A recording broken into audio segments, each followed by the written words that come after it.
క్రీస్తునందు ప్రియమైన సంగమా, మరొకసారి ప్రభు మాటలు వినుటకు ప్రభు అనుగ్రహించిన యొక్క మంచి సమయాన్ని బట్టి వందనాలు చెల్లిస్తూ ఉన్నాం.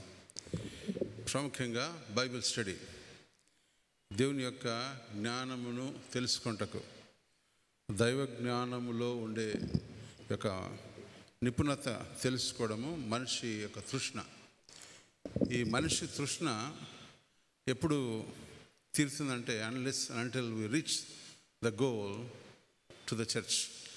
దేవునితో సమాఖ్య కలిగి ప్రభువులతో సంఘంగా ఏర్పాటు చేయబడిన బిడ్డలుగా ఉన్నప్పుడు మాత్రమే ఆ తృష్ణ తీరుతుంది.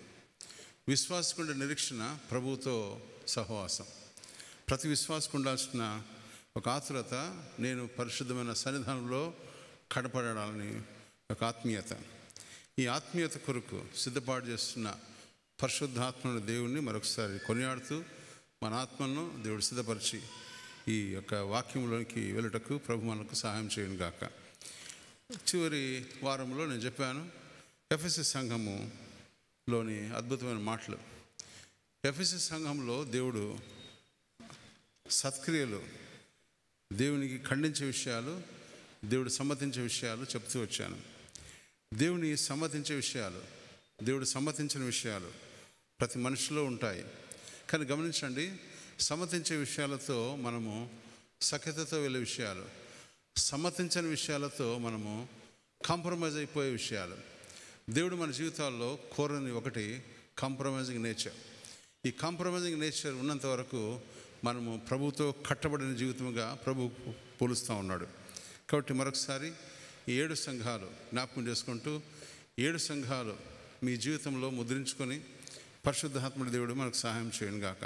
అందుకని మొదటి అధ్యాయంలో మనం చూస్తూ ఉన్నాము, దేవుడు విశ్వాసిగా, ప్రభుతో శ్రమించే విశ్వాసిగా మనం మొదటి అధ్యాయంలో చూసాం. రెండవ అధ్యాయంలో శ్రమపడే సంఘం కొరకు చూస్తూ ఉన్నాం. ప్రభు కొరకు శ్రమపడే సంఘంగా మన సంఘం ఉంటుందా? మన సంఘంలో ఏం బోధ వర్తిస్తూ ఉంది? మన సంఘాలు ఎందుకు ప్రభు సంఘంతో పోల్చబడతా ఉన్నాయి అన్నమాట చూస్తున్నప్పుడు మనం ముందుకెళ్తూ వెళ్దాం. కాబట్టి ఎఫెసీ సంఘం, స్ముర్నా సంఘం, పెర్గము సంఘం, తురతేరా సంఘం, సార్దీస్ సంఘం, ఫిలదెల్ఫియా సంఘం, లవొదికయ సంఘం, ఈ సంఘాల మాటలు 2వ అధ్యాయం 3వ అధ్యాయం వరకు మాత్రమే వర్తిస్తాయి. 3వ అధ్యాయం తర్వాత 22వ అధ్యాయం వరకు సంఘ చరిత్ర కనపడదు. దేవుని యొక్క మాటలు వింటకు ప్రతి విశ్వాసి వేగిరపడినప్పుడు మీకు తెలిసి 12వ అధ్యాయం 13వ అధ్యాయంకి వచ్చేటప్పటికి ఈ రాకడలోని సూచనలు అని మాత్రం చూస్తూ వస్తాం. కాబట్టి మొదటి 2 అధ్యాయాల్లో 3 అధ్యాయాలు ధ్యానిస్తున్నప్పుడు పోల్చుకోవడం చాలా important. Comparison, it's not comparison between person to person, వ్యక్తికి వ్యక్తికి సంబంధించిన కంపారిజన్ కాదు. ప్రభు సంఘముతో పోల్చుకొనుట, నేను సంఘంలో ఏమైనాను అని చెప్పబడే మాటలు చూస్తూ వస్తున్నాం. అందుకనే 22 అధ్యాయాలు 404 వచనములు. ఈ యొక్క మరొకసారి ప్రకటన గ్రంథం, దానియేలు గ్రంథము 12వ అధ్యాయము 9వ వచనంలో మూయబడిన పుస్తకంగాను, ప్రకటన గ్రంథం 22వ అధ్యాయం 10వ వచనంలో తెరవబడిన పుస్తకంగాను మనం చూస్తూ వస్తున్నాం. కాబట్టి 2 పోల్చి చూసినప్పుడు ఎందుకు తెరవబడిన సంఘంగా మనం చూస్తూ ఉన్నాం, ఎందుకు తెరవబడిన పుస్తకంగా మనం చూస్తున్నామంటే, చివరి దినాల్లో నీవు ప్రభువుతో నడిచే నడకలో ముందున్న ప్రతి అపాయంను గుర్తించి తప్పించుకుంటకు దేవుడిచ్చిన గొప్ప ఆశీర్వాదమే ప్రకటన గ్రంథం. సపోజ్ ఒక యుద్ధ వీరుడు యుద్ధంలోకి వెళ్తున్నప్పుడు తన ముందున్న ప్రతి అడుగులో గ్రైనేట్స్ ఉంచాడా, ఒక అంబుల పొదిని ఉంచాడా, ఒక సైడ్ నుంచి కాల్చుటకు ఇష్టపడుతున్నాడా, ఇవన్నీ ముందే తెలిస్తే మనం జాగ్రత్త పడతాం. కాబట్టి విశ్వాసికి దేవుడిచ్చిన జాగ్రత్తతో నడవలసిన సూచనలు ప్రకటన గ్రంథంలో ఉంచబడ్డాయి. కాబట్టి ప్రకటన గ్రంథము చదువువాడును గ్రహించువాడును ధన్యుడు అని చెప్పబడిన మాటలు. మొదటి అధ్యాయము 3వ వచనం, సమయం సమీపించినది కనుక ఈ ప్రవచన వాక్యం చదువువాడును వాటిని విని ఇందులో వ్రాయబడిన సంగతులను గైకొని వారును ధన్యులు. ధన్యతలు మనం విన్నాం, కానీ ధన్యతల్లో అత్యున్నతమైన ధన్యత వచ్చేది ఇది చదివినప్పుడు. చదివినది, గ్రహించినది, అందులో ఉంచిన వాటిని గైకొనుట. గైకొన్నవారు ఇంకా ధన్యులు. ఎంత అద్భుతమైన మాట! గైకొనడము అంటే దాన్ని అనువదించుకోవడము, గైకొనడం అంటే దాన్ని అవలంబించడము. గైకొనడం అంటే దాన్ని పట్టి పోవడం. ఎంతమంది దాన్ని పట్టిపోతారో దానిలోని ఆత్మీయతని తెలుసుకుంటారనే మాట జ్ఞాపకం చేస్తూ ఉన్నా. అందుకని ఎఫెసీ సంఘంలో క్రియలను చెప్తూ 15 క్రియలు చెప్పాను. 15 క్రియలు, సమ్మతించే క్రియలు, సత్క్రియలు, సహనము, దుర్మార్గత తిరస్కరించడం, విశ్వాసము, ప్రేమ, అవకాశాలను సద్వినియోగపరచుకోవడం, పవిత్రత, మనస్ఫూర్తిగా పనులు చేయడం, వివేచించి చేయడం, నమ్మకంగా సహించి నిలబడడం, దుర్మార్గత నుంచి వైదొలగడం, తర్వాత ప్రేమించే హృదయం కలిగి జీవించడం, నిజమైన సేవాంతరం కలిగి ఉండడము, జయించే విశ్వాసంతో ముందుకెళ్ళడం. ఇవి ప్రతి విశ్వాసకు ఉండవలసిన మంచి లక్షణాలు. ఈ మంచి క్రియలు మన జీవితంలో అలవరించుకున్నప్పుడు విల్ బికమ్ గుడ్ చిల్డ్రన్. ఎందుకు పిల్లలకు మనము మంచి ఆరెంజ్ జ్యూస్ ఇస్తాం, మంచి ఎల్లో గ్రీన్ యాపిల్ ఇస్తాం, అంటే మంచి రెడ్ యాపిల్ ఇస్తాం చెప్పు, వాడు మంచి కలర్ వస్తాడని. పెద్దగా అయితే పాస్టర్లాగా నల్లగా ఉండకుండా, పెద్దగా అయితే తెల్లగా వాడు బాగా కనపడాలని, పెద్దగా అయితే వాడు చక్కగా పరిగెత్తాలని వానికి పాలు ఇస్తాం. వాడు పరిగెత్తకుండా సొటగా నడుస్తుంటే వాడిని చక్కగా నిలబెట్టాక 2 దెబ్బలు కొడతాం. ఎందుకు? వాడు చక్కగా నడవాలని. పిల్లలను పెంచే విధానంలో తల్లిదండ్రులు చేసే ప్రక్రియలో వాక్యం హెచ్చరిస్తూ ఉంది, మిమ్మల్ని పాలతో పెంచుతున్నాను అని. మీరు ఇంకనూ పెద్దవారైనప్పుడు కూడా, అంటే రిటైర్మెంట్ స్టేజ్కి వచ్చినా కూడా ఇంకా మేము పాలన తాగుతామంటే ప్రభు అంటాడు దెబ్బ కొడతాడు. ఈ దెబ్బలు సహించే శక్తి ఉండాల్సిన సంఘము స్మరణ సంఘం. కాబట్టి స్మరణ సంఘంలో మీరు చూస్తున్నప్పుడు చదివిన వాక్యాన్ని బట్టి చూడండి. చదివిన వాక్యంలో 2వ అధ్యాయం 10వ వచనం, ఇదిగో మీరు శోధింపబడినట్లు అపవాది మీలో కొందరిని చెరలో వేయింపబోచున్నాడు. 10 దినములు శ్రమ కలుగును, మరణం వరకు నమ్మకంగా ఉండము, నేను నీకు జీవకిరీటం ఇచ్చాను. ఇది crux of the entire portion. ఈ చదవబడిన 4-5 వచనాలకు ఈ వచనము మూల వాక్యము. అసలు ఈ శ్రమలు వస్తే సంఘాలు ఎవరు కూర్చోరు. స్మరణ సంఘం గురించి చెప్తే నాకే భయం అవుతుంది. ఇలాంటి శోధనలు ఈ కాలంలో లేవండి. దేవుని స్తోత్రం, హల్లెలూయా చెప్దాం. ఎందుకంటే ఇలాంటి శ్రమలు వస్తే సంఘాల బెంచెస్ అన్నీ ఎండిపోతాయి. సంఘాల బెంచెస్ అన్నీ నిండిపోతాయి కాదు, ఎండిపోతాయి. You will not sit in the church. ఎందుకంటే you will be pull to the churches, prisons మాట చూస్తూ ఉన్నాం. Okay, will come back to the story. స్మరణ సంఘం ఎక్కడుంది? స్మరణ సంఘం ఎవరు రాశారు? ఎందుకు రాయబడింది? ఎప్పుడు రాయబడింది? ఎవరి కోసం రాయబడింది? సంఘాల్లో ఎందుకు ఈ పర్టికులర్గా స్మరణ అనే పేరు ఇవ్వబడింది? మీ అందరికీ తెలుసు, టర్కీ అనే ప్రాంతంలో, ఇది ఏషియా మైనర్లో ఒక చోట రాయబడింది. ఈ ఏషియా మైనర్లో స్మరణ అనే ఒక మహానగరం. ఈ నగరము మంచి పట్టణంతో నింపబడిన సంఘం. ఈ సంఘంలో నేను లాస్ట్ వీక్ చెప్పాను, వీలైతే నెక్స్ట్ వీక్ అయినా చూస్తాము. You will not find any of the pillar. అసలు మీకు ఇప్పుడు ఎస్టీబీసీ గ్రౌండ్ చూసారా? ఎస్టీబీసీ గ్రౌండ్ చుట్టూ బిల్డింగ్లు వచ్చాయి. ఎస్టీబీసీ గ్రౌండ్ చుట్టూ కాలేజీలు ఉన్నాయి. ఎస్టీబీసీ గ్రౌండ్ చుట్టూ పర్యవసానంగా హోటల్స్ అన్నీ వచ్చాయి. ఈ సంఘాలు నిర్మించబడిన చోట ప్రదేశాలు మీరు ఆశ్చర్యపోతారు. ఆ స్థలాలు ఇంకా ఉన్నాయి, ఆ ప్లేస్ ఇంకా ఉంది. ఇంకా మీకు బాగా చెప్పాలంటే స్మరణ సంఘం ఎప్పుడు కట్టబడిందంటే బీసీ, బిఫోర్ క్రైస్ట్, 600 సంవత్సరాల కిందటే స్మరణ సంఘం నాశనం అయిపోయింది. అంటే అప్పుడు విశ్వాసులు ఉన్నారా? సినగోగ్స్ అంటారు. సినగోగ్స్ అంటే ఒక మాన్యుమెంట్స్లో ప్రభుల ప్రజలు ఆరాధిస్తారు. తర్వాత 290 సంవత్సరంలో లైసీ మ్యాగ్నస్, ఆండ్రీ గోనస్ కలిసి ఈ సంఘాన్ని మరలా నిర్మించడానికి ప్రయత్నం చేశారు. కానీ 177 సంవత్సరం ఏడి, ఆఫ్టర్ డెత్ ఆఫ్ క్రైస్ట్లో ఈ సంఘాన్ని ఎర్త్క్వేక్ ద్వారా నాశనం అయిపోయింది. ఎప్పుడైతే ఎర్త్క్వేక్ ద్వారా నాశనం అయిపోయిందో దాన్ని కట్టేవారు లేరు. ఇప్పుడు కేవలము పిల్లర్స్, చిన్న చిన్న రాళ్ళు మాత్రమే కనిపిస్తూ ఉన్నాయి. ఇప్పుడు చూస్తే అది నిజమైన సంఘమా అనిపిస్తుంది. కానీ రాళ్ళు ప్రభుని గురించి సాక్ష్యం ఇస్తూ వస్తున్నాయి. కాబట్టి ఈ సంఘాన్ని గురించి ముందుకెళ్దాం. యోహాను భక్తుడు ఆ అర్ధచంద్రాకారంలో ఉండే ఆ యొక్క పద్మాస్ ద్వీపంలో పడినప్పుడు, అక్కడ ఆ ద్వీపం పొడవు 8 కిలోమీటర్లు, ద్వీపం వెడల్పు 5 కిలోమీటర్లు. అక్కడ రాయబడిన మాటలు చూస్తూ ఉన్నాం. 2వ అధ్యాయం 11వ వచనంలో, సంఘములతో ఆత్మ చెప్పుచ్చిన మాట చెవిలుగాడు వినుగాక, ఆయనను జయించువాడు 2వ మరణం వలన ఏ హానియు చెందడు. అంటే there is no death after this period. ఎంత బాగుంటుందో తెలుసా?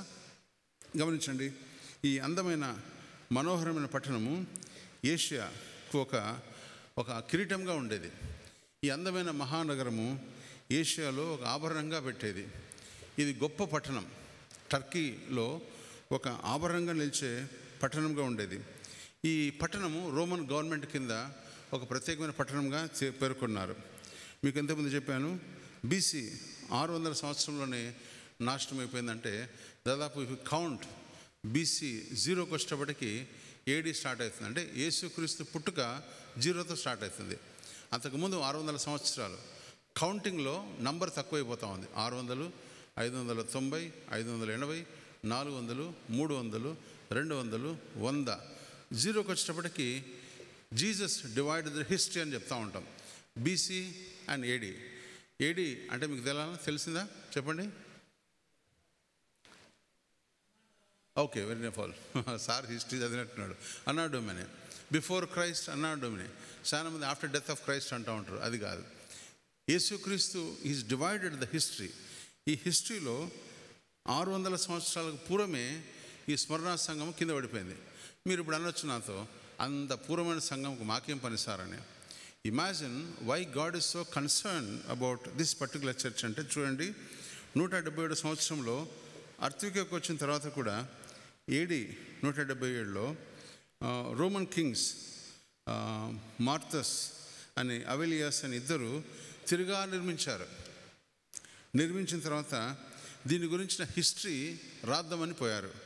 రాద్దామని పోతే దీని మీద హోమస్ అనే ఈ స్థలానికి చెందినవాడు, మీకు తెలుసు, ఎప్పుడన్నా హ్యూమర్ అంటే ఒక చరిత్రకారుడు. ఈ చరిత్రకారుడు ఇక్కడ చూసి ఆయన నాణేలు కనుగొని ఆ వ్యక్తి ఇక్కడ ఉన్నాడా అని గుర్తుపట్టారు. ఆ తర్వాత ఇక్కడ ఒక పెద్ద లైబ్రరీ ఉంది. రిచ్ పీపుల్, ఆ స్మరణ సంఘం అంటే మనలాగా 1000 రూపీస్ 10,000 వేసేవారు కాదు. ఆ కాలంలో నాణ్యాలు, బంగారు నాణ్యాలు, అందులో అసలు విలువ గల వెండి వజ్రాలు ఆఫరింగ్గా వేసేవారంట. అలాంటి గొప్ప సంఘం ఇక్కడ చూస్తే మీరు చదివితే ఆశ్చర్యపోతారు.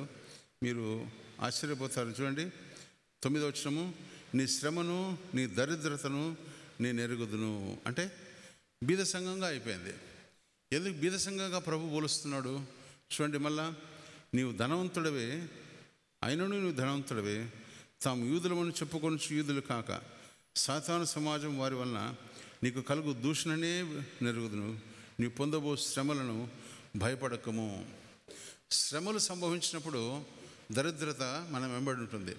మీరు ఎప్పుడైనా చూసారా? ఏమవుతుంది సార్ అంటే, సార్ ఈ నెలంతా దరిద్రం సార్ అంటారు. ఎందుకు? పెన్షన్ రాలే, డబ్బులు కట్ అయిపోయాయి, మార్చి నెలలో ఇన్కమ్ ట్యాక్స్ వచ్చింది, అంత కష్టం సార్ ఈ నెల. ఎందుకు ఆ మాట అంటాం? అంటే ఫైనాన్స్ పార్ట్లో దరిద్రత చోటు చేసుకుందా అనే మాట కాదు. ద్రవ్యము ఇంట్లో లేకుండా దరిద్రత ఉందని చెప్తూ ఉంటారు. కానీ గమనించండి, ఏడి నాతో పాటు చదవడం,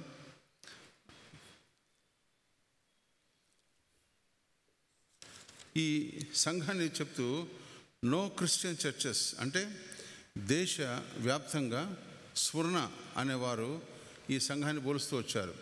తర్వాత మీకు తెలుసు,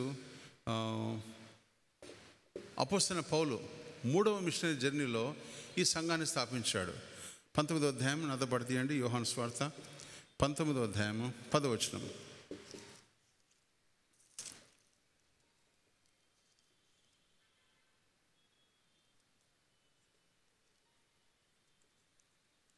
అపోస్తల కార్యములు 19వ అధ్యాయం 10వ వచనం. 2 ఏళ్ల వరకు ఇలాగూ జరిగిన కనుక యూదులేమి గ్రీసు విశేషులేమి ఆసియాలో కాపురం ఉన్న వారందరూ ప్రభు వాక్యమును వినిరి. దిస్ బీన్ ఎస్టాబ్లిష్డ్ ఈ ఆసియా మైనర్లో ఉండే వారికి అన్నమాట. అంటే ఇది అప్పుడు ప్రారంభించబడింది. కాబట్టి ఈ సంఘానికి మహాశ్రమలు కలిగాయని మాట చెప్తా ఉన్నా. స్మరణ అంటే మీకు ఏమని అర్థమైందంటే శ్రమ అని అర్థం. ఇంకా బాగా చెప్పాలంటే స్మరణలో శ్రమ సంఘంగా దేవుడు పోలుస్తూ ఉన్నాడు. కాబట్టి ఎఫెసస్ అనే మీకు తెలుసు, ఈ యొక్క పోలికాప్ అనే ఒక మిషనరీ అక్కడ పరిచయం చేస్తూ వచ్చాడు. AD 155 ఫిబ్రవరి 13వ తేదీన పోలికోపి అనే ఒక వ్యక్తి దేవుని వాక్యం చెప్తున్నప్పుడు ఆయన పట్టుకొని పులిపిటి మీద తల నరికేశారు. ఈ తల నరికిన వారి పేరు చివరి చెప్తా. ఎందుకు ఇలాంటివి జరిగిందంటే they don't want to see the establishment. పరిచర్య పరిపక్వతలోకి సైతాన్ని ఎప్పుడు ఇష్టపడదు.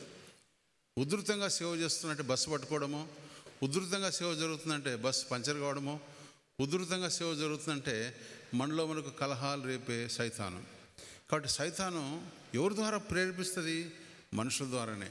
కాబట్టి సైతాను ప్రేరేపణ అప్పటి కాలంలో, రాజుల కాలంలో, ఒక రోమన్ చక్రవర్తి కాలంలో ఈ యొక్క పోలికాపి అనే వ్యక్తిని దేవుడు పరిచర్య జరిగిస్తున్నప్పుడు ఈ సంఘంలో చంపబడిన తర్వాత ఈ సంఘం విచ్ఛిన్నమైపోయింది. ఈ సంఘం భయపడింది, ఈ సంఘం కొట్టబడింది. అంతే కదండి. కోల్ చర్చిలో అంత బాగా జరుగుతుంది, ఎవరు డిస్టర్బ్ చేయరు, వెనక కూర్చుకున్నా ఏమన్నారు, మన కమ్యూనిటీ ఇస్తోళ్ళు గేట్ వరకు వేయిస్తారు. అంత బాగుంది సార్. యెరూషలేం చర్చికి పోతే భలే కష్టం సార్, వాళ్ళు కొట్టుకుంటే నాకు ఆరాధన జరగకుండా ఉంది సార్. ఎందుకు మనం కంపారిజన్ చేస్తున్నాము? మన జీవితాల్లో పీస్ఫుల్ చర్చికి పోనికి ఇష్టపడతాం, అది మంచిదే, విశ్వాసిగా that's wonderful. But when your church is in pain, every believer duty is to pray for the church. ప్రార్థించే విశ్వాసంగా ఉండాలి, అప్పుడు దేవుడు దాని సఖ్యత సమకూరుస్తాడు. కానీ గమనించండి, ఈ పోలికాప్ అనే ఒక వ్యక్తి మిషనరీ చంపబడిన తర్వాత AD 155 ఏప్రిల్ 13వ తేదీ హతసాక్షి అయిన తర్వాత ఆ స్మరణ సంఘము ఇంకా కష్టపడిన సంఘంగా ఉంది. మీకు స్మరణ అంటే మీనింగ్ ఏమిటంటే బోలము అని అర్థం. యేసు ప్రభుల వారు పుట్టినప్పుడు ఆయనకు బంగారము సాంబారని బోలము అప్పచెప్పారు. బంగారము అప్పచెప్పినప్పుడు ది బికెమ్ వెరీ రిచ్. మరియమ్మ యోసేపులకు అది ఒక బంగారము. యేసు ప్రభు కొన్ని సంవత్సరాల వరకు పెద్దగైనంత వరకు అది ఉపయోగపడింది. మీకు తెలుసా, యేసు ప్రభుల వారు when Born in a village, small place, వారికి ఎంత బీదరికంలో ఉన్నారంటే యేసు ప్రభుల వారి గురించి ఆ ఆలయంకి వచ్చినప్పుడు వారు అర్పించిన 2 గువ్వలు ఒక అర్ధన దానికి వచ్చాయి. అది అర్పించి వాళ్ళు వెళ్ళిపోయారు. They saved that money for the rest of the life. Yesu ప్రభుల వారు 30 సంవత్సరాల వరకు అది దాన్ని కాపాడుకున్నారేమో. బోలము ప్రిపరేషన్ ఫర్ క్రూసిఫిక్షన్. ఆ బోలము ఆ యొక్క కష్టానికి సూచన. హతసాక్షిగా ప్రభు మార్గం అంతా ఒక కష్టతరమైన ప్రయాణంతో కూడుకున్నది అని చెప్తూ వచ్చిన బోలము. అందుకనే మనం బోలంని దేనికి పోలుస్తుంటే స్మరణ అన్నమాట. ఇంకా మాట చెప్పాలంటే స్మరణ శ్రమ నొందిన సంఘము, శ్రమలతో కూడుకున్న సంఘం. ఈ స్మరణ BC AD 120 నుంచి AD 132 వరకు ఈ యొక్క 2 రాజులు, క్రుషియా అండ్ ఇంకొక రాజు, ఈ పర్షియా అనే ఒక మాట మీకు చెప్పాను. రోమ్లో వీరిద్దరు కలిసి ఆ రాజులను ఎవరైతే ఉన్నారో వాళ్ళందరినీ పట్టుకొని ప్రయత్నం చేశారు. అందుకని చూడండి, ఈ యొక్క మంచి రోడ్లు, మంచి పట్టణం, పెద్ద రోడ్లు, విశాలమైన వీధులు, కానీ గమనించండి, రిచ్ ప్లేస్లో ఉండే స్మరణ సంఘము కొట్టబడి ఈడబడి సంఘంగా క్రూసిఫిక్షన్ అయినప్పుడు వారందరూ సంఘాన్ని వదిలి పారిపోయారు, సంఘమును వదిలి దూరం వెళ్ళిపోయారు. అందుకని సంఘ సంస్కరణలో దేవుడు అంటున్నాడు, he is looking for faithful people. నమ్మకంగా పరిచర్య కోసం ఎదురు చూసేవారిని ప్రభు చూస్తూ ఉన్నాడు. అందుకనే ప్రత్యక్షమైన గుడారంలో మీకు జ్ఞాపకం చేస్తూ ఉన్నా, వంచబడిన 3 వస్తువులు చెప్పండి. ఒకటోటి మన్నా పాత్ర, 10 ఆజ్ఞలు, అహరోను చిగురించి కర్ర. ఈ మూడిట్లో ఈ మన్నా పాత్రను సిద్ధం చేయుటకు బోలమును తీసుకొని దాంట్లో నూనె వల్లించి ఆ పాత్రను శుభ్రం చేస్తూ ఉంటారంట. అప్పుడు అది శుభ్రమవుతూ ఉంటుంది. మనమైతే ఉప్పు చింతపండు వేస్తూ ఉంటాం. కానీ గమనించండి, ఆ బోలంలోకి యాడ్ చేసే, ఆ ఆయిల్కి యాడ్ చేసే బోలము ఇట్ క్లీన్స్ ద థింగ్. ఎందుకంటున్నా అంటే ఈ యొక్క మన్న ప్రత్యక్ష గుడారంలో నిర్గమకాండం చదవండి నాతో పాటు, 30వ అధ్యాయం 23వ వచనంలో ఈ విషయం రాయబడింది. నిర్గమకాండం 30వ అధ్యాయము 23వ వచనం. పరిశుద్ధుల సంబంధమైన తులముల చొప్పున అచ్చమైన గోపరసము 500 తులముల, సుగంధముల లవంగి పట్టి సగము అనగా 250 తులములు ఎత్తును. ఇవన్నీ చూస్తే ఇక్కడ రాయబడింది, ఇక్కడ బోలముతో కూడుకున్న వాటిని గురించి అవి క్లీన్ చేస్తూ ఉంటారు. ఈ క్లీన్లో వై దే యూస్ ఈ స్మరణ అనే మాటకు ఇట్ క్లీన్స్ ద థింగ్. అందుకని చూడండి, విశ్వాసులైన వారు పరిశుద్ధంగా తీర్చిబిడాలంటే వారి శ్రమల గుండా వెళ్ళాలని ప్రభువు బోధిస్తున్నాడు. నాతో పాటు ఇంకా తీయండి మార్క్స్ వార్త 10వ అధ్యాయం 23వ వచనం. మార్క్స్ వార్త 15వ అధ్యాయము 23వ వచనం. ఇక్కడ చెప్పబడిన ఒక అద్భుతమైన మాట, యేసు ప్రభువు వారు వాడిన ఒక ఫ్రేజ్. అంతటా బోలము కలిపిన ద్రాక్షరసము ఆయనకిచ్చిరి, కానీ ఆయన దాన్ని పుచ్చుకొనలేదు. బోలం again symbolises that painful journey. ఎందుకు బోలం కలిపిచ్చారు, ఎందుకు బోలం అక్కడ అప్పచెప్పబడింది? సింక్రనైజ్ చేస్తే బాగా గమనించండి. The journey of Jesus is painful path. ఒకవేళ మీరు నేను పాస్టర్ గారితో పాటు నేను యేసుప్రభువుని వెంబడిస్తున్నా అంటే ఇలాంటి బోలంతో కూడుకున్న జీవితం నీకుందా? కష్టతరమైన లైఫ్లో మీరు ప్రయాణం చేస్తున్నారా? అబ్బో వద్దండి, నేను పొద్దున టిఫిన్ చేస్తాను 2 ఇడ్లీ, మధ్యాహ్నము ఆ రుచి హోటల్లో భోజనం చేస్తాను, రాత్రి 2 పరోటా తిని పనుకుంటాను, నాకు భోజనం అక్కర్లేదు, నేను సింపుల్గా సేవ చేస్తానంటే ప్రభు కోరుకునేది అది కాదు. కష్టంతో కూడుకున్న ప్రయాణం. ఎంతోమంది స్వార్థికులకు ఇప్పుడు కాలంలో కొంచెం అందరు మాడిఫై అయిపోయారు. కానీ ఇవి కూడా విలేజ్ చెప్పులు కూడా ఉండవు. మేము సా విలేజ్, ఒక విలేజ్కి వెళ్ళినప్పుడు ఆకులు రాగి ఆకులు కట్టుకొని 4 జతలు దాన్ని పైన కట్టుకొని నడుస్తున్నాడు. ఎందుకు అటు నడుస్తున్నాం అంటే కాళ్ళు ఇది అవుతున్నాయి సార్, సువార్తకు పోతున్నాం. That was the life. ఆ సువార్త చేశారు ఎంతోమంది. ఈరోజు వీఆర్ ఎంజాయింగ్ ద జర్నీ. ఈ జర్నీలో ప్రభు అంటున్నాడు, బోలము కలిపిన ద్రాక్షరసం ఆయనకి ఇచ్చినప్పటికి కూడా ఆయన దాన్ని అంగీకరించలేదు. ఈ మాట ఇంకో చోట రాయబడింది, యోహాను సువార్త 19వ అధ్యాయం 39వ వచనం. యోహాను 19వ అధ్యాయం 39వ వచనం. మొదటి రాత్రి వేళ ఆయన వద్దకు వచ్చిన నికోదేము కూడా బోలంతో కలిపిన అగరు రమారమి 150 సేర్ల ఎత్తు తెచ్చను. సింబాలిక్గా యేసుక్రీస్తును ఆయన పెయిన్ఫుల్ జర్నీ అనుభవించి he become a victorious man అని చెప్పే మాటలు మన జీవితంలో దీన్ని అనుభవిస్తున్నామా? బోలము మన జీవితంలో పార్షల్ పార్ట్ ఉందా? మనం ఏం చేస్తాం తెలుసా? బోలమును just use it for something.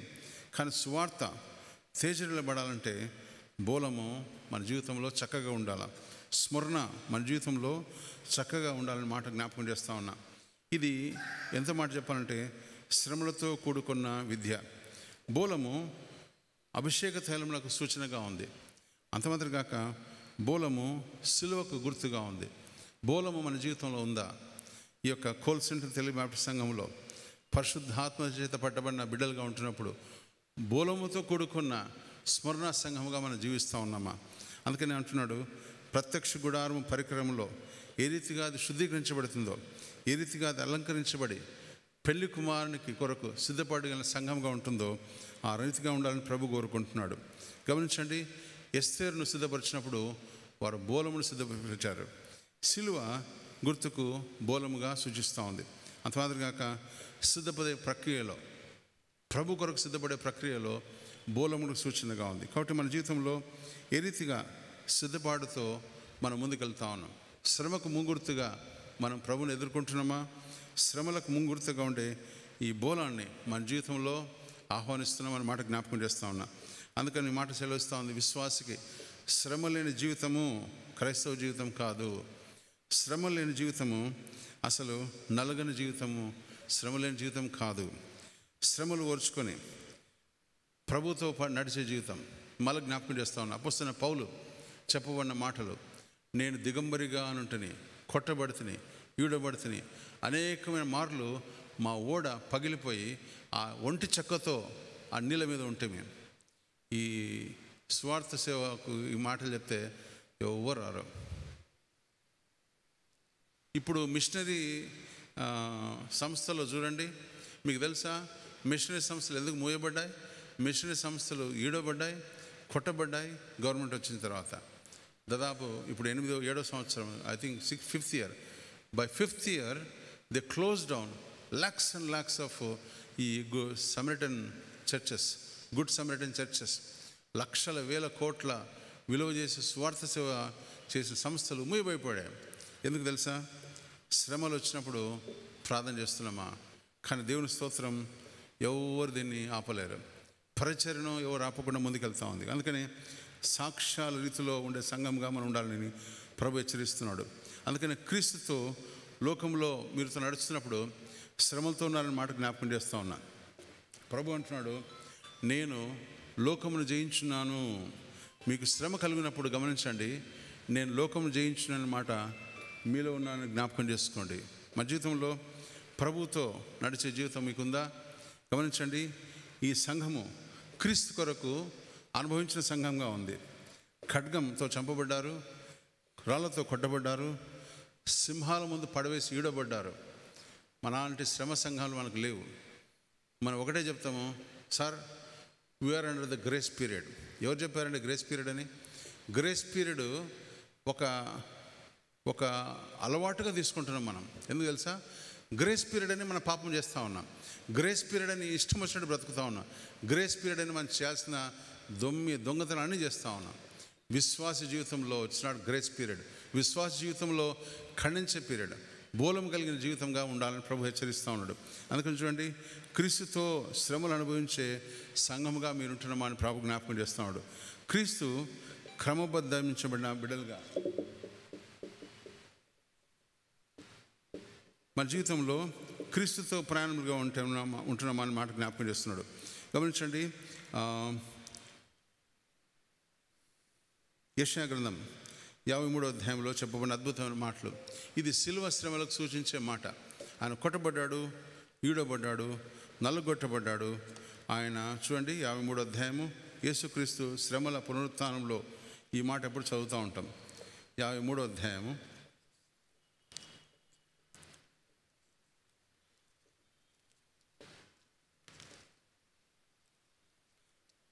మేము తెలియజేసిన సమాచారం ఎవరు నమ్మను? యెహోవా బాహు ఎవనికి బయలుపరచబడను? లేత మొక్కవలను ఎండిన భూమిలో మొలిచిన మొక్కవలను అతడు ఆయన ఎదుట పెరిగను. అతను స్వరూపమైన సొగసైన లేదు. మనం అతను చూచి అపేక్షించినట్లుగా అతని ఎందుకు స్వరూపము లేదు. తురీకరించబడినవాడును ఆయన, మనుషుల వలన విసర్జించబడినవాడును ఆయన. వ్యసనాక్రాంతుడుగాను వ్యాధిని అనుభవించిన వాడుగాను మనుషులు చూడాలని వాడుగాను ఆయన. ఈ మాట చెప్పడంలో నాకు అనిపిస్తుంది, ఆ అమ్మాయి నేను అలాగున్నానా? క్రీస్తు కొరకు అలాంటి అనుభవంలో ముందుకెళ్ళుచున్నామని మాట జ్ఞాపకం చేస్తూ ఉన్నా. కాబట్టి గమనిస్తాం, ఆయన నీకు ఇచ్చిన ఒక మంచి బ్యూటిఫుల్ ఫేస్ దట్ క్రిస్టియన్. క్రైస్తవునిగా ఈ లోకంలో బాధలు అనుభవించటకే బిడగానే ఉంటున్నావా?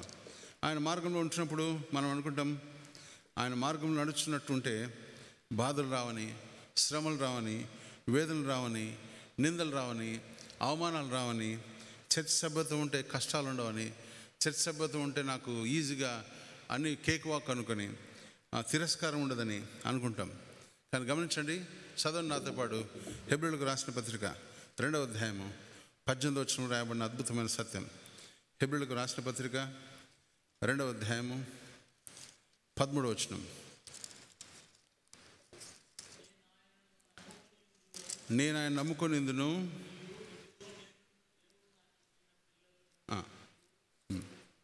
ఓకే, మనం ఆయన నమ్ముకున్నప్పుడు మన జీవితంలో పిల్లలుగా ఉంటున్నప్పుడు కానీ గమనించండి, we must go through the painful journey.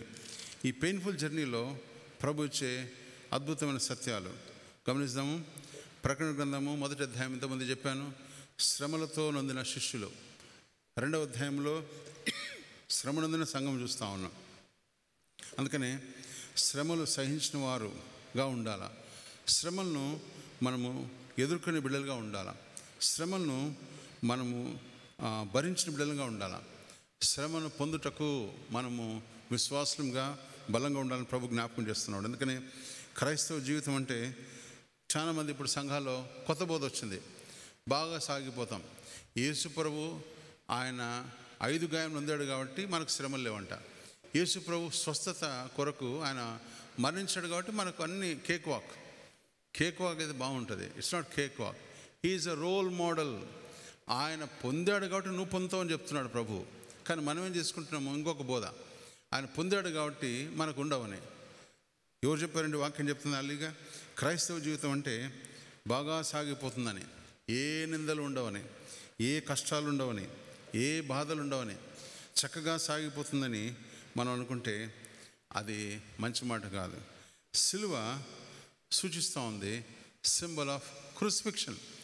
అందుకని స్మరణ సంఘము symbol of pain, symbol of suffering, symbol of bearing cross అనే మాట జ్ఞాపకం చేస్తూ ఉన్నాం. అందుకని మన జీవితాల్లో ప్రతి దినము సిలువనెత్తుకొని, రోమీయులకు రాసిన పత్రిక 12వ అధ్యాయం 1వ వచనంలో, నిన్ను తిరస్కరించుకొని ప్రతిదినము ఆయన సిలువనెత్తుకొని వెంబడించేవారు ధన్యులు. Ready to die. Cross is ready to die. సిలువ నిన్ను త్యజించుకోవడం అంటే నేను బాగా కనిపిస్తున్నాను, ఎస్, నేను బాగా కనపడడం అవసరం లేదు. ప్రభు కొరకు హింసించబోటకు, ప్రభు కొరకు కొట్టబోటకు, ప్రభు కొరకు తూలనాడబోటకు సంసిద్ధంగా ఉండే సంఘము సూచిస్తూ ఉంది. ఈ సాయంకాలం మరొకసారి క్రీస్తును వెంబడించే సంఘంగా ఉంటే you have to invite pain, you have to invite suffering, you have to invite unwanted pain. అందుకని చూడండి, నేను ప్రభువును అనుభవించినందుకు ఏం సాక్ష్యాలు చెప్తుంటారో తెలుసా? మాకు సంపద కూడా తెలుసు. ఏం సాక్ష్యం చెప్తుంటారు? నేను క్రీస్తుని పట్టుకున్నాక నాకు స్వస్థత వచ్చింది. క్రీస్తును వెంబడించిన తర్వాత నాకు 2 కార్లు వచ్చాయి. క్రీస్తును వెంబడించినాక నేను 2 ప్లాట్లు కొన్నాను. క్రీస్తును నాలో చేర్చుకున్నాక నాలో ఉండే దరిద్రత పోయింది. అది నిజమైన సాక్ష్యం కొంతమందికి. కానీ స్మరణ సంఘం ఈ సాయంకాలం మనతో ఏం చెప్తుంది తెలుసా? క్రీస్తు కోసం కొట్టబడినప్పుడు నాకున్న ఉన్న కారణంతో పోయింది. క్రీస్తు దగ్గరకు వచ్చినాక నేను దరిద్రతను వెంబడిస్తూ ఉన్నాను. ఎప్పుడైనా చూసారా? You will definitely go through a pain. మీకు తెలిసిన పెద్ద పెద్ద పేర్లు ఎవరైనా చెప్పండి. భక్త్ సింగ్ గారు, బిల్ గ్రామ్ గారు, అడోనిరామ్ జెడ్సన్, జాన్ ప్యాటన్, కోల్స్ దొరవారు, స్టాంటన్ దొరవారు, ఎవరినైనా పట్టుకోండి, వారు ఈడబడ్డారు, వారు తూలనాడబడ్డారు, వారు పిల్లల్ని పోగొట్టుకున్నారు. విలియం కేరీ భార్య పిచ్చిదైపోయింది.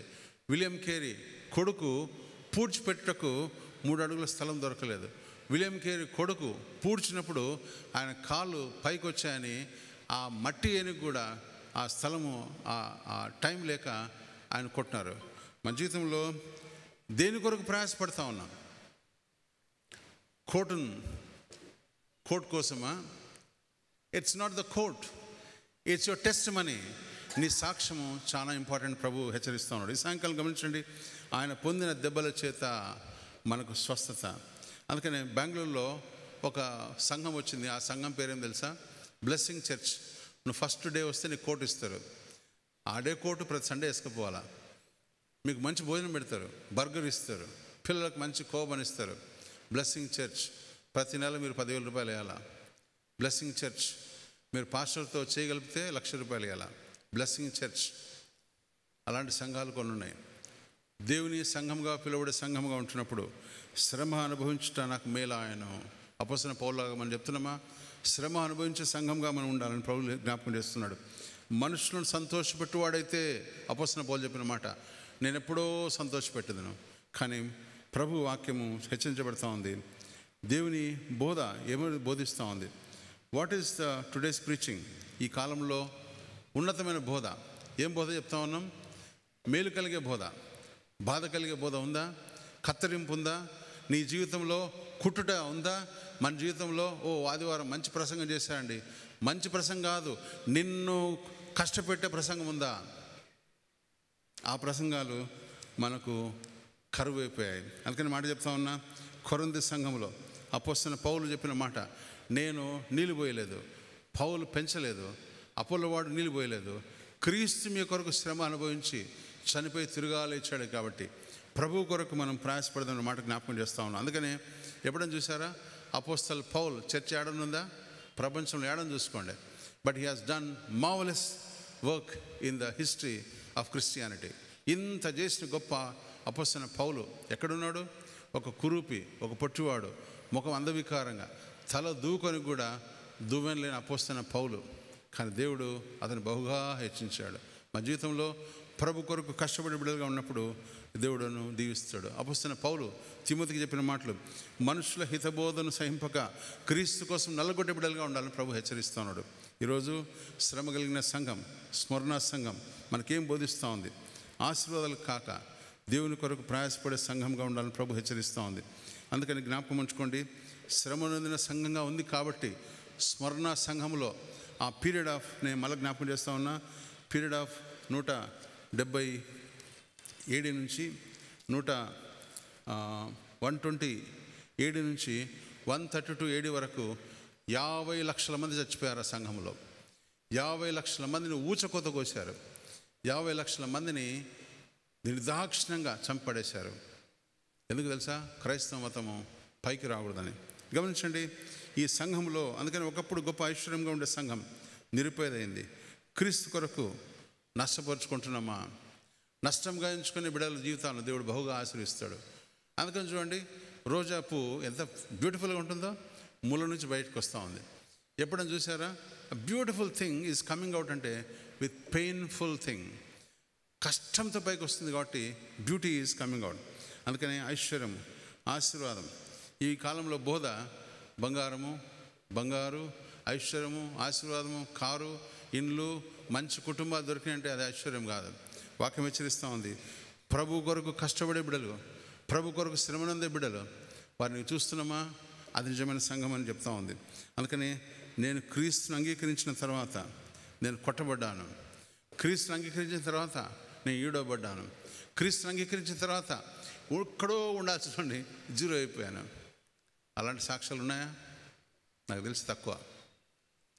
ప్రభు అంటున్నాడు, క్రీస్తు కొరకు నష్టపోయే బిడ్డలుగా ఉంటే అది నిజమైన ఆశీర్వాదం. అందుకని ఇది భక్తి అని మాట చెప్తా ఉంది, ఇది నిజమైన స్మరణ సంఘం అని మాట చెప్తా ఉంది. నాతో పాటు చదవండి 2 కొరింథీ 8వ అధ్యాయం 9వ వచనం.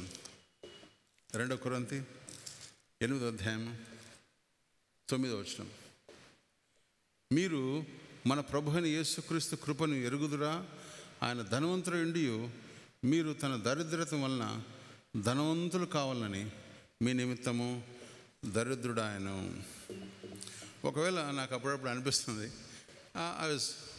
అదే సిచ్యువేషన్లో పోయినా నేను, ఒకవేళ సడన్లో ఒక చినిగిన కోట్, క్రిస్మస్ ఉదయకాలం నేను వేసుకుంటే ఏం చేస్తారు?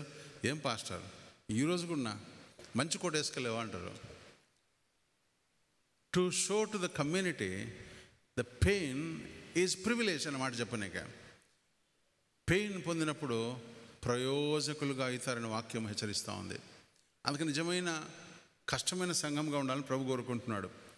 భక్త్ సింగ్ గారు సంఘాన్ని కనుగొన్నప్పుడు, హూ ఇస్ భక్త్ సింగ్?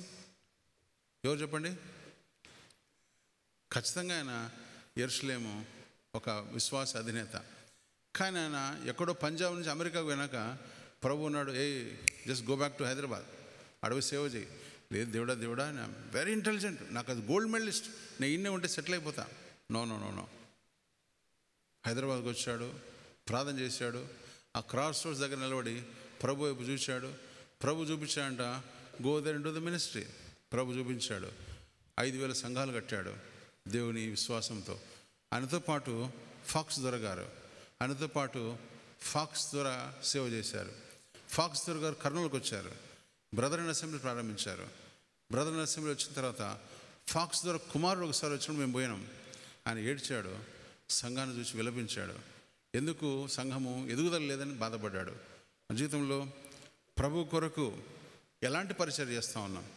ప్రభు కొరకు ఆయన చూడండి, ఆయన మాటలు చెప్తా ఉన్నాం. యేసుక్రీస్తు ప్రభుల వారు, మీకు తెలుసు ఫిలిప్పీ 2వ అధ్యాయంలో ఆయన గురించి రాయబడింది. యేసు ప్రభుల వారి గురించి చెప్పి నేను నా సందేశాన్ని ముగించక ఇంకా ముందుకు పోతాం. ఆయన చేసిన పని, పుట్టినప్పుడు సత్రంలో స్థలం లేదు. ఆయన ఎవరు గుర్తుపట్టలే. ఎవరు ఈయన అంటే దేవదూతలు చెప్పి, ఎవరు చెప్పారు? గొర్రెలకు చెప్పారు, గొర్రెలకు. చూడండి, ఆయన ఉన్న దూని ఆయనది కాదు, ఆయన ఎక్కిన గాడిద ఆయనది కాదు. ఆయన లాస్ట్కు పస్కా కొరకు ఒక మిద్దెను పర్మిషన్కి తీసుకున్నాడు. చివరకు ఆయన శిలువ మీద మరణించినప్పుడు ఆయన ఒక అధికారి చోట ఉంచబడ్డాడు. అరిమతైన యోసేపు. నేను మాట జ్ఞాపకం చేస్తా ఉన్నా, ఈ కాలంలో నిన్నటి దినం I spoke to Baptist church pastor, centenary Baptist church pastor గారు పురుషోత్తమ్ గారితో మాట్లాడుతున్నప్పుడు, సార్ మా సంఘంలో చచ్చిపోతే ఒక 50,000 ముందే రిజర్వ్ చేస్తున్నారు, ఎందుకంటే వాళ్ళ సమాధి కోసం. ఇది మన క్రైస్తవత్వం. ఎక్కడ పోతుంది క్రైస్తవత్వం? I'm not questioning the church. నన్ను నేను ప్రశ్నించుకుంటే ఎప్పుడు జీవన్ నువ్వేమైపోతున్నావురా? నీ జీవితంలో are you searching for prosperity? Are you searching for the poor? బీదల కోసం, పరిచర్య కోసం నీవు కింద కూర్చొని వాళ్ళెంబడి వాళ్ళు కలిసి ముందుకు పోతున్నామా? పరిచర్యలో ఎలాంటి ప్రయోజనం పొందుతూ ఉన్నాం? అందుకనే ప్రభువు చెప్పిన బోధ గమనించండి. అంతపాటు 1 పేతురు 4వ అధ్యాయం 13వ వచనం. 1 పేతురు 4వ అధ్యాయం 13వ వచనం.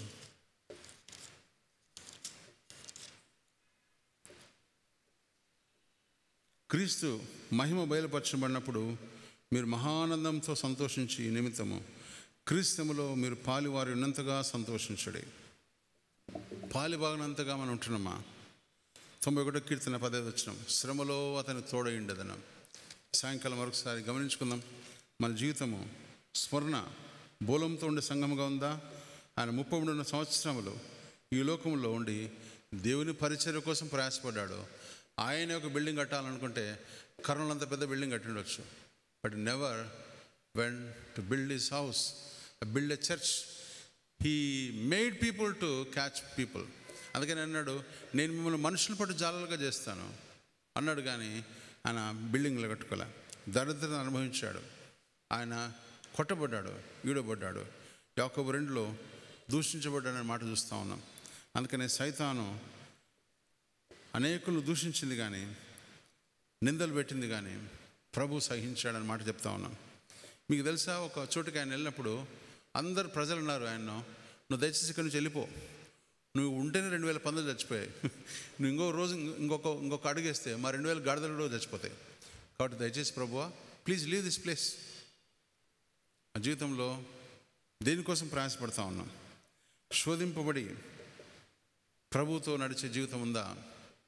కీర్తన 37:12లో గమనించండి. కీర్తన గ్రంథము కీర్తనలు 37 కీర్తన 12వ వచనం. భక్తిహీనులు నీతిమంతుల మీద దురాలోచన చేదురు, వారిని చూచి పండ్లు కొరకు. మనం చూస్తున్నాం, ఎవరన్నా పండ్లు కొరకతలను చూసినప్పుడు నువ్వు సంతోషించాలి. ఎందుకంటే నీ భక్తి బాగుందని. ఎందుకంటే నేను చూచి పండ్లు కొరకతలు భక్తిహీనులు, నువ్వు నీతిమంతుడి. ప్రభు అంటున్నాడు, గమనించండి. ఈడ చదవబడిన వాక్యంలో మళ్ళీ come back to the story. ప్రకటన గ్రంథం 2వ అధ్యాయం రాయబడిన మాట 10వ వచనంలో,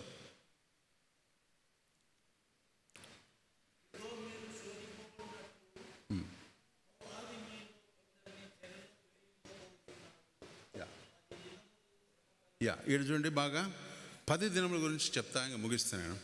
10 దినములు దేనికి సూచన? అసలు 10 దినములు చెప్పాల్సిన అవసరం ముందుకు వచ్చింది అక్కడ. 10 దినములు ఈ యొక్క గో బ్యాక్ టు దానియేలు గ్రంథం. దానియేలు గ్రంథంలో గమనించండి, తీయండి నాతో పాటు. దానియేలు గ్రంథము 1వ అధ్యాయం.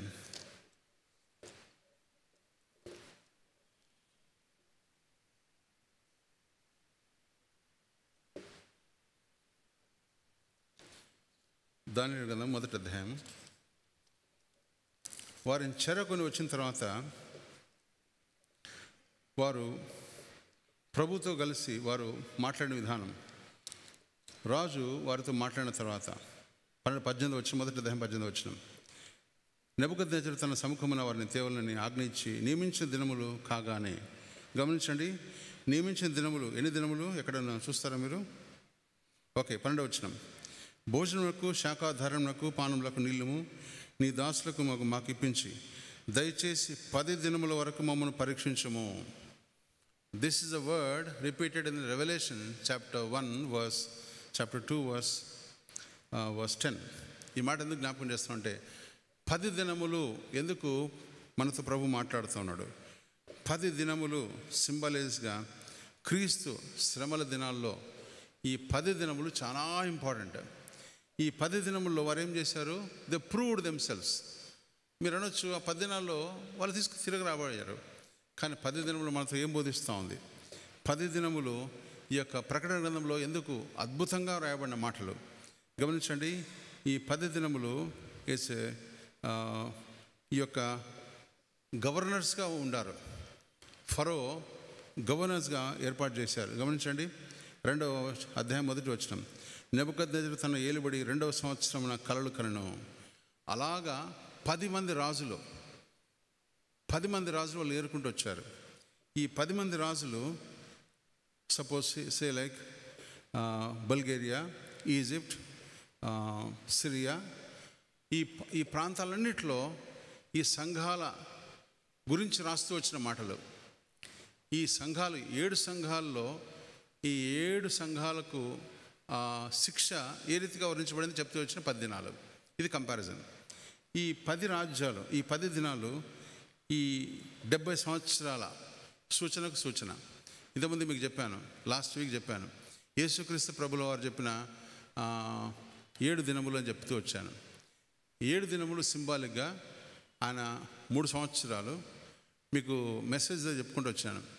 ఇదిగో చెట్టు వంచబడింది, 3 సంవత్సరాల తర్వాత దాన్ని కొట్టేయండి అని. 1 సంవత్సరము 7 దినాలు అని చెప్తూ వచ్చాను. 3 సంవత్సరాలు 1 దినం, 1 సంవత్సరం, 7 సంవత్సరాలు. ఈ 7 సంవత్సరాలు సింబలైజెస్ యేసుక్రీస్తు ఇచ్చిన ఈ 70 సంవత్సరాలకు సూచన. యేసుక్రీస్తు పుట్టిన మొదలుకొని 33.5 సంవత్సరాలకు ఆయన బోధిస్తూ వచ్చాడు. 70వ సంవత్సరం టైటస్ చక్రవర్తి సమూలంగా నాశనం చేశాడు, యూదులందరినీ ఊచకొదగోశాడు. ఈ యొక్క సొలొమోను కట్టిన దేవాలయాన్ని కూలగొట్టాడు. ఈ కూలగొట్టడంలో ఉంచబడిన అనేక మంది సంఘాలకు గురించిన చరిత్ర మీ ఇంతకుముందు చెప్పాను. 70వ సంవత్సరం నుంచి 132వ సంవత్సరం వరకు ఈ సంఘాలు కూల్చబడడం చూస్తూ వస్తున్నాం. ఈ సంఘాలు కూల్చబడంలో దాదాపు 81 సంవత్సరం నుంచి దాదాపు 305 సంవత్సరాల వరకు ఈ కూల్చబడే సంఘాలు. యేసుక్రీస్తు చనిపోయి తిరిగి లేచిన తర్వాత ఆయన ఇచ్చిన ఒక మాట, మీరు యెరూషలేములోకి వెళ్ళి కనిపెట్టుడి, ఆదరణకర్త మీ వద్దకు వచ్చి ఏం చేస్తాడు చెప్పండి? మిమ్మల్ని సర్వస్వతంగా నడిపిస్తాడంటే మనకేం అర్థమైంది? మనం మంచి బెల్బాటం వేసుకొని, బెల్ట్ కట్టుకొని, కోట్ వేసుకొని చర్చికి పోవచ్చని. అది కాదు ఇక్కడ మాట. మిమ్మల్ని సర్వస్వతంగా నడిపిస్తాడంటే మీరు ఇంకా కొట్టబడతారు, మీరు ఇంకా ఈడబడతారు. మీకు శ్రమలు వచ్చినప్పుడు నన్ను జ్ఞాపకం చేసుకోండి, నేను మీతో ఉన్నానని చెప్తున్నాడు. కానీ మనం ఏమనుకుంటాము? ఏం కాదు. ఇప్పుడు చెప్తున్నా, మీకు చరిత్ర చెప్తున్నా. ఇలాగా విని వాళ్ళు ఏం చేసినారు? యేసుప్రభు మాట మనలాగా నమ్ముకున్నారు. మనలాంటి తెలివి వాళ్ళకు కూడా. ప్రభువా మేడగదిలో కనిపిస్తాం, అప్పుడు పరిశుద్ధాత్ముడి దేవుడు మా మీద ఆకులు రాలగా మేము భాషలు మాట్లాడినాం. We are very proud. కొట్టబడినప్పుడు పరిగెత్తుకుంటూ తోమేడ తేలినాడు. ఇండియాలో వారు పరిగెత్తుకుంటూ ఎక్కడికి వెళ్ళిపోయారు. కానీ మనం దేవుని స్తోత్రం, ఆ శోధన మనకు లేదు. నంబర్ 1, 10 రాజ్యాల గురించి చెప్తా ఉన్నా. 10 దినములు, 10 రాజులు వాళ్ళు ఏం చేశారు? నంబర్ 1 రాజు, క్రైస్తవులకు మరణశిక్ష విధించబడింది. విగ్రహాధికులుగా వారు పేర్కొన్నారు. అందుకని వాళ్ళు అంటున్నారు 10 దినాల్లో ప్రభువుతో ఉండే ప్రయాణంలో ఉన్నారు. 70వ సంవత్సరం నుంచి ఎప్పుడైతే దేవాలయం కూల్చబడిందో, ఎప్పుడైతే ఊచకొదగోశారో, ఎప్పుడైతే టైటస్ మహారాజు ఆ ఇశ్రాయేల్ అందరినీ చంపేశాడో శ్రమలు ప్రారంభించబడ్డాయి. మొట్టమొదటి శ్రమ డొమిషియస్ చక్రవర్తి. ఎవరు చెప్పండి ఇప్పుడు నాకు? ఈ యోహాను ఈ పద్మాస్ ద్వీపాన్ని పంపించిన వ్యక్తి నంబర్ 1. ఈయన ఏం చేశాడు తెలుసా? యోహాను ఉరి తీశాడు, యోహాను చంపాడు, యోహాను అసలు నామరూపాలు లేకుండా చేశాడు. ఇది మొట్టమొదటి చక్రవర్తి. 2వ చక్రవర్తి, ఆ చక్రవర్తి పేరు ట్రోజన్. ఈ చక్రవర్తి 98వ సంవత్సరం నుంచి 117 సంవత్సరం వరకు 117 వరకు 50 లక్షల మందిని చంపాడు. 3వ చక్రవర్తి మార్కస్ అరిలియస్ చక్రవర్తి 161వ సంవత్సరం నుంచి 180వ సంవత్సరం వరకు. ఇప్పుడు ఇంతకుముందు చెప్పాను బిషప్గా పోలికాపీ అని చెప్పాను. ఈ పోలికాపీ అనే ఒక వ్యక్తిని సులోమి అలా ప్రసంగం చేస్తున్నప్పుడే ఉరి తీశాడు. మీకు జ్ఞాపకం వస్తుందా? యేసుప్రభు శిష్యుల్లో ఒక ఆయన పేరు బర్నబా కూడా యెరూషలేములో దేవుని వాక్యంను బోధిస్తున్నప్పుడు మంచి కత్తి, సపోజ్ పాస్కల్ ఇంటికాడ అక్కడ కత్తి నూరి ఎంత షార్ప్ అవుతుందో ఒక్క 2 నిమిషాలు కూడా వెయిట్ చేయకుండా, ఎందుకంటే షార్ప్నెస్ పోతుందని పరిగెత్తుకుంటూ ఆఫీస్ రూమ్లో అటు సైడ్ రూమ్లో పడి ఆ తలుపులు పగలగొట్టుకుని వచ్చి బర్నబా అనే వ్యక్తిని ఒక్క వేటున కొట్టేస్తే ఆ తల ఈ నుంచి కోయర్ మీదుగా బయటపడింది. అంటే ఈ మాట మీకు ఎందుకు ఎగ్జాంపుల్ చెప్తానంటే అంత స్పీడ్గా చంపేసినారు. కత్తి వాటు జారిపోకుండా, ఆ కత్తి వాటు నూరుతున్నప్పుడు నీళ్ళ చుక్క కూడా కింద పడకుండా అంత స్పీడ్గా వచ్చి నరికేసినారు. ఇది శ్రమలు. 3వ రాజు. 4వ రాజు సెవిరస్ అనే రాజు. ఈ సెవిరస్ 193 నుంచి 211 వరకు. ఈయన మామూలుగానే ఉన్నాడు కానీ బట్ క్రూరుడు. 4వ రాజు. 5వ రాజు మ్యాక్సిమస్ అనే రాజు. ఈ రాజు 235 నుంచి 238 వరకు. ఈయన విశ్వాసులుగా సపోజ్ ఎవరన్నా బాబన్న వెనక కూర్చుంటాడు, ముందర పద్మనాభం కూర్చుంటాడు, మనోళ్ళకే చెప్పింటాడు. ఏం చెప్పింటాడు? సార్, ఇమానుయల్ సార్, మీరు పోలీస్ డిపార్ట్మెంట్ పనిచేస్తున్నారు కాబట్టి మీకు నేను 3 లక్షలు ఇస్తా, ఈరోజు మీరు బాబన్నను పద్మనాభం సార్ని లేపుకురండి అంటాడు. అప్పుడు బాబన్నను పద్మనాభం సార్ని ఎట్లా తీసుకుపోవాలా? అప్పుడు ఇమానుయల్ సార్ బయట కూర్చొని ఒక గోనెపట్టలో రాళ్ళేసి గోనెపట్ట మూతికి తల బాబన్నకి వేస్తాడు. ఈ రాజు చేసిన పని రాళ్ళతో గోనెపట్టలతో వారిని నామరూపాలుగానే చంపేశాడు ఈ రాజు. ఎవరిని? చర్చికి వచ్చే వాళ్ళని. తర్వాత రక్తం చెందేటట్లు చర్చి కాంపౌండ్ నుండి చెట్ల గడ్డ కొట్టినాడు. అప్పుడు చర్చికి వస్తారు ఎవరైనా? ఇంతకుముందు యాప చెట్లు దండిగా ఉండేటివి, దేవుని స్తోత్రం తీసేసినారు. ఊరింటే చెట్టుకు ఒకరిని గట్టి కొట్టి ఇంకోసారి చర్చికి ఎవరు వచ్చేవాళ్ళు కాదు. ఇది మాక్సిమస్ చేసిన రాజు. 6వ రాజు పేరు గౌడియన్ రాజు. 239 సంవత్సరం నుంచి 240 సంవత్సరం వరకు. ఈయన ఏలిన 6 సంవత్సరాల్లో 300 మంది యాజకులను చంపినాడు. ఆ తర్వాత రాళ్ళు కట్టి గదులు కట్టాల్సిన చోట విశ్వాసులను కట్టి సిమెంట్ వేసి గదులు కట్టినాడు. ఇంకా కనిపిస్తారా? ఇంకా స్మరణ సంఘంలో ఉంటారా ఎవరైనా? 7వ రాజు పేరు డిసియస్ రాజు. ఈయన మనుషులను తీసుకుని వెళ్ళి ఎఫెసస్ సంఘంలో, అంటే ఎఫెసస్ సంఘం ఎవరు? మళ్ళా ఎప్పుడైతే యోహాను ఇక్కడ నుంచి దేవుని సేవ చేసి తిరిగా వచ్చాడో ఆ సంఘంలో నుంచి మనుషులను తీసుకొచ్చి సమూలంగా నాశనం చేశాడు. 8వ రాజు వరుణ్ రాజు ఊచకోత గోయించాడు. బిషప్ అనే పేరు పెట్టుకుని అందరూ చంపేసినాడు ఈ రాజు.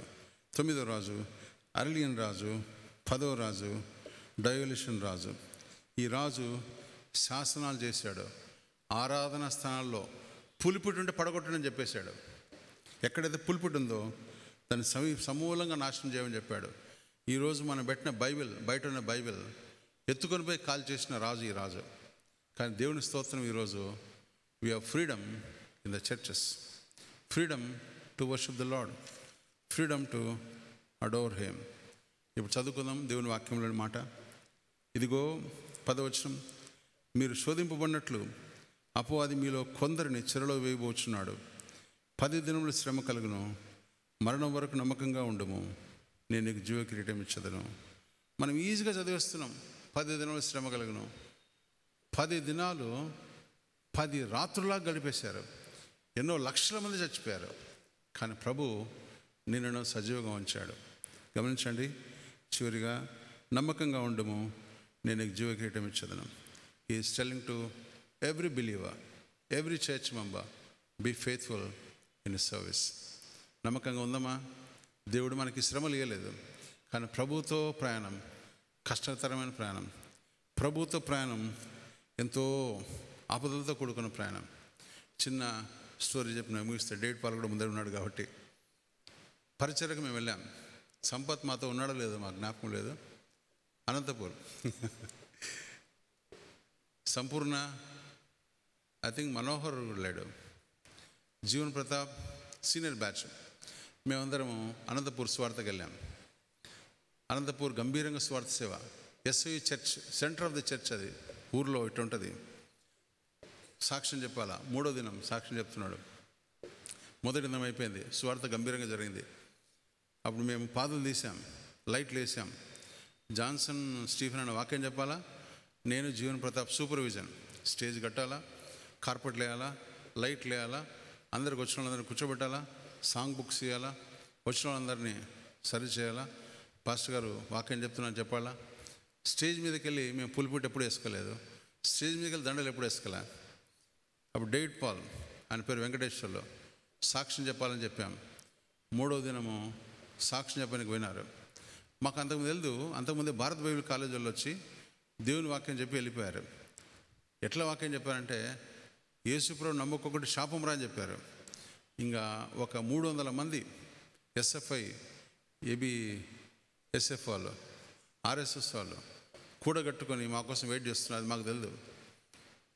వెంకటేశ్వర్ గారు సాక్ష్యం చెప్తారంటే స్టేజ్ మీద పోయినాడు. అప్పుడు ఆయన గట్టి చెప్తున్నాడు. వెనుక నుంచి ఒకలాంటి మాకు వాయిసెస్ వినిపిస్తూ ఉన్నాయి, రే బంద్ చేయి, కూర్చో, లేదంటే కొడతామని. ఎవరో మాకు ఈడ కొట్టేది. నేను పోయి ఆ గేట్ కాడ నుంచి, బాబు అటు అరసొద్దు, రైట్ సైడ్ గేట్ కాడికి పోయినా. వాళ్ళు స్టోన్స్ ఉన్నాయి వాళ్ళ చేతిలో, కట్టెలు ఉన్నాయి, మాకు చూడలే.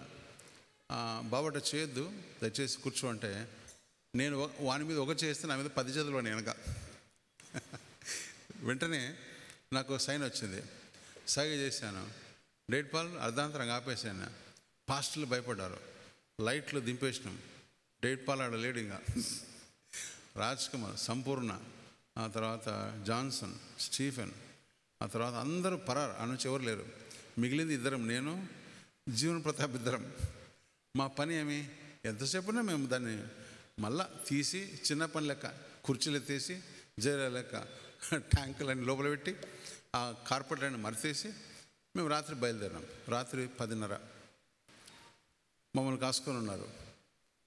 జీసస్ నగర్ కాడికి మేము నడుచుకుంటూ పోవాలా. ఒక చోట ఒక గుంపు నిలబడింది. మేము అనుకుని మామూలుగా నిలబడినారులేను. అరే వస్తున్నారా వాళ్ళిద్దరు, ముందు వాళ్ళని కొడితే సరిపోతుందని పరిగెత్తుకుంటూ వచ్చారు. వాడు వచ్చి కొట్టింటే మేము దెబ్బలు తినేవారు. మేము రావడం ఎందుకో వాడు మా ముందున్న గుంత చూసి ఎగిరి కింద ఉన్నాడు. వాడు బట్టి అన్నా వీడు నన్ను కొట్టాడని అన్నా.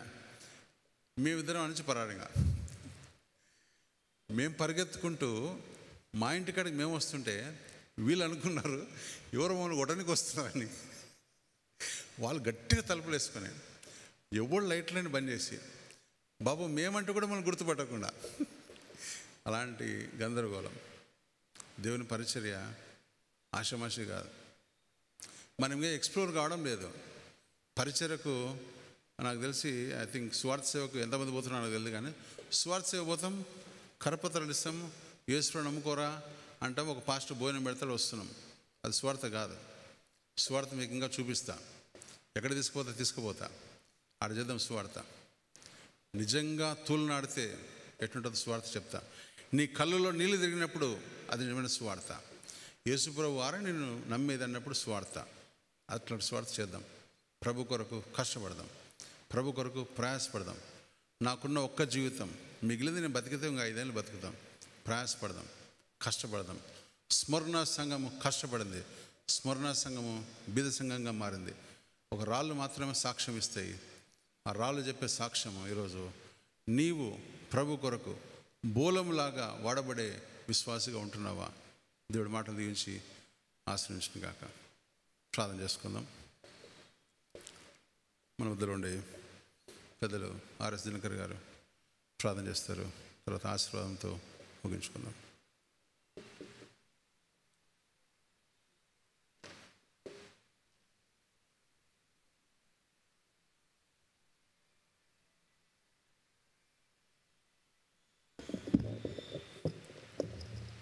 ప్రార్థించుకుందామండి.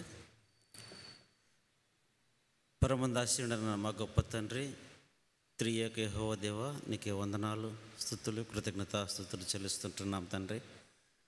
ఈ బుధవారం నాడు ప్రభువా, ప్రత్యేకంగా నీ పరిశుద్ధ మందిరంలో చేరి బైబిల్ స్టడీ కార్యక్రమంకు మమ్మల్ని నడిపించిన విధానం బట్టి మీకు స్తోత్రంలో వందనాలు చెల్లిస్తుంటున్నాం తండ్రి. ప్రభువా, ఈ సంఘంలో మరి పాస్టర్ గారు చెప్పిన వాక్యాన్ని ప్రభువా మాకు తెలియపరిచారు ప్రభువా. మరి ఆ వాక్యానుసారంగా మేము నడుచుటకు మాకు నేర్పించండి, నడిపించండి. స్మరణ సంఘం గురించి చెప్పారు తండ్రి ప్రభువా. ఆ సంఘం ఎంతో మరి గొప్ప సంఘము, ధనికమైన సంఘము, ఐశ్వర్యవంతమైన సంఘముగా ఉండినది. అటువంటి సంఘం ప్రభువా మరి ఎంతో మరి దీనస్థితిలోకి వచ్చి ఉంటున్నది ప్రభువా. ఎన్నో శ్రమలు భరించి ఉంటున్నారు ప్రభువా.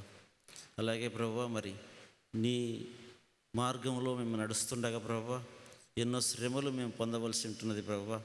ఆ శ్రమలు పొందుటకు, ఆ శ్రమలు భరించుటకు, ఆ శ్రమల్లో మేము వెళ్ళుటకు ప్రభువా నీ సహాయం మాకు నడిపించండి, మీ సహాయం మాకు అనుగ్రహించండి, నీ కృప చూపించండి, నడిపించమని సహాయం చేయమని వేడుకొంచుంటున్నాం ప్రభువా.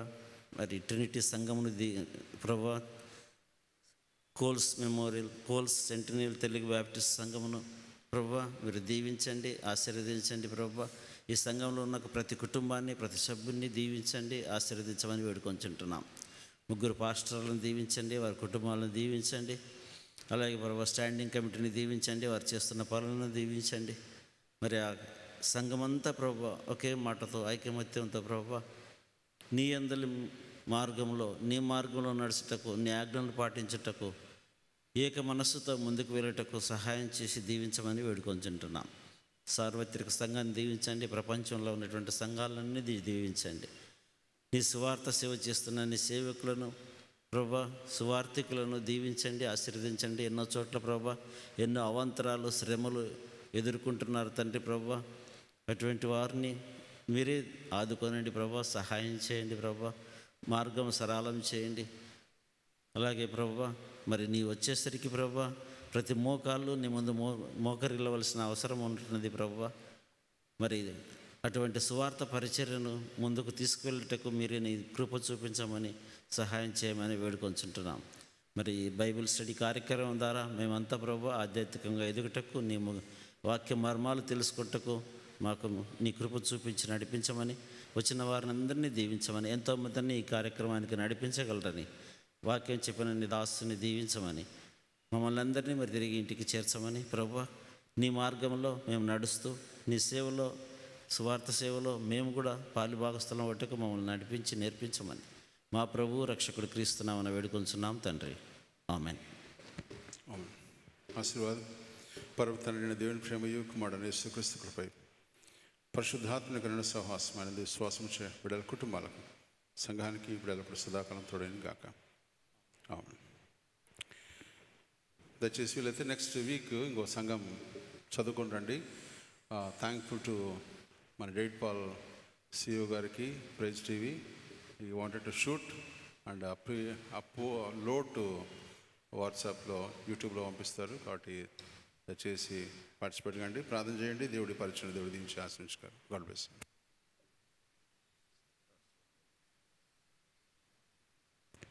ఈ బుధవారం కూటం ఎన్ని రోజులు జరుగుతుందో అన్ని రోజులు ఒక వ్యక్తి టీ స్పాన్సర్ చేస్తున్నాడు.